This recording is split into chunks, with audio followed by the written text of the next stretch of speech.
Hello, sixth graders. Welcome back in science class. I hope you are all right.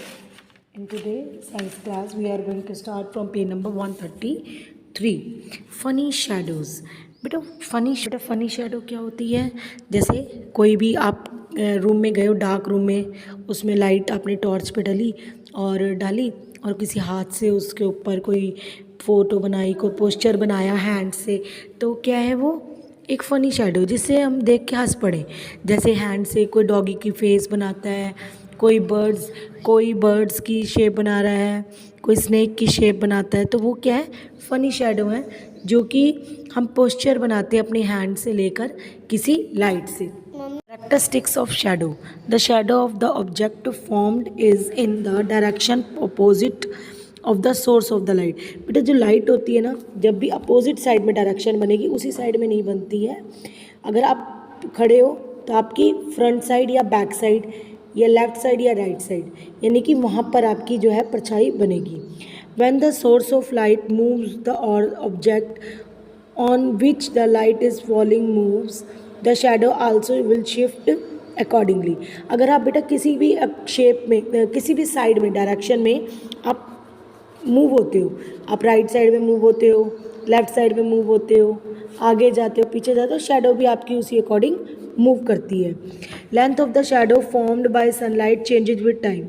जो length होती है ना shadow की, वो सनलाइट के टाइम के अकॉर्डिंग चेंज होती रहती है। ठीक है। If you stand facing the sun, जब आप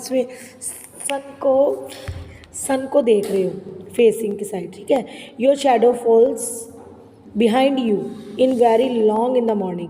जब आपके सूरज आपके सिर के ऊपर हो, मुंह के सामने की साइड से जब फेस करता है, तो जो शेडो होती है ना, वो बिल्कुल लंबी होती है सुबह के टाइम पे। As the day continues shadow become darker and shorter. और जैसे जैसे दिन चढ़ता जाता है, जो शेडो होती है वो अंधेरी, मतलब थोड़ी गाढ़ी, डार्क कलर हो जाता है उसका, डार्कर हो जाती है और थोड़ी छोटी हो जाती है। Your shadow is shorter at noon, और दोपहर के समय छोटी होती है। ठीक है। When the sun is directly overhead and the shadow is directly under you. जब सूरज आपके बिल्कुल सिर के ऊपर हो, ओवरहेड यानी कि सिर के ऊपर, तो शेडो जो है डायरेक्टली आपके ऊपर ही रहती है। ठीक है। The shadow once again grows longer beyond noon. जब जैसे जैसे दोपहर ख़त्म होती जाती है, तो जो परछाई होती है वो लंबी होती जाती है। If you change the direction of your movement, your shadow also changes its direction.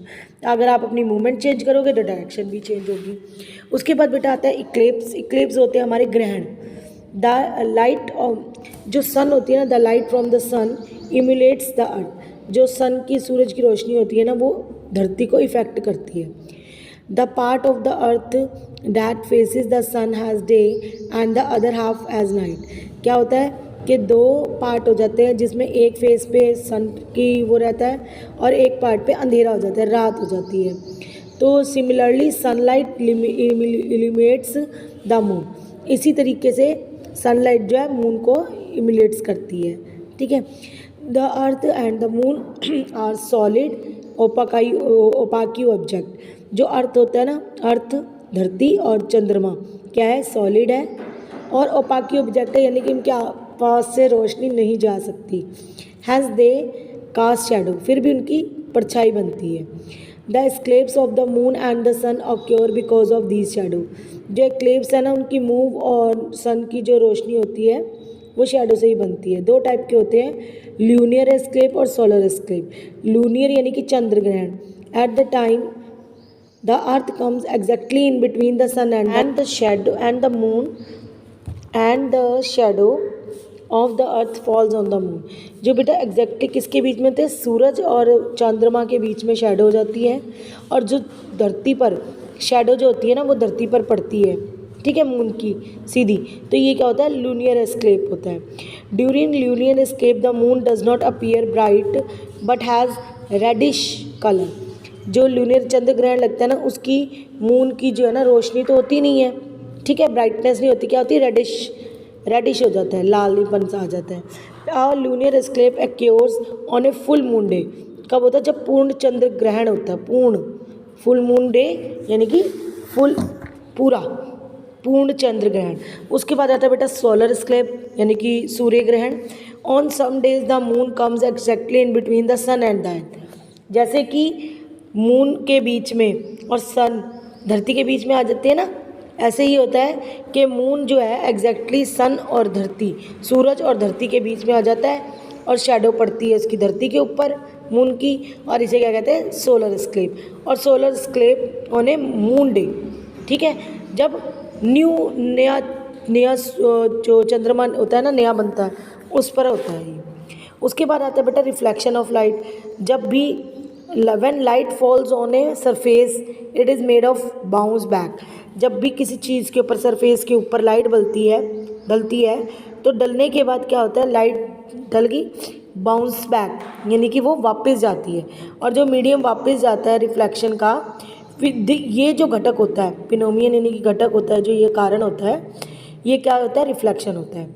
The amount of light, जो अमाउंट होता है ना लाइट का, वो किसके ऊपर डिपेंड करता है, नेचर, जो ऑब्जेक्ट कैसा है उसके ऊपर। If the object is opaque maximum light gets reflected.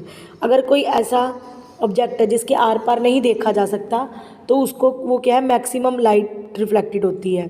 और जबकि जब रिफ्लेक्ट होती है, और while being reflected it follows certain laws that are known and laws of reflection. और जो ये जो लॉ होता है ना, इसको क्या कहते हैं, लॉ ऑफ रिफ्लेक्शन, ठीक है। से स्टार्ट होते हैं बेटा, the angle of incidence is equal to the angle of reflection. जो एंगल ऑफ इंसिडेंस जो इसके ऊपर पड़ा और जो एंगल बना रिफ्लेक्शन का, उसका जो प्रतिबिंब बना, उसके इक्वल होता है, ठीक है। द इंसिडेंस रे, इंसिडेंट यानी कि जो किरणें पड़ी, the normal at the point of incidence, जो किसके नॉर्मल पॉइंट के ऊपर इंसिडेंट है, जो रिफ्लेक्ट करता है उस किरण को, और ये सब के all lie in same panel, ये उसी पैनल पे सेम चीज़ के ऊपर। That's all for today, thank you, have a nice day.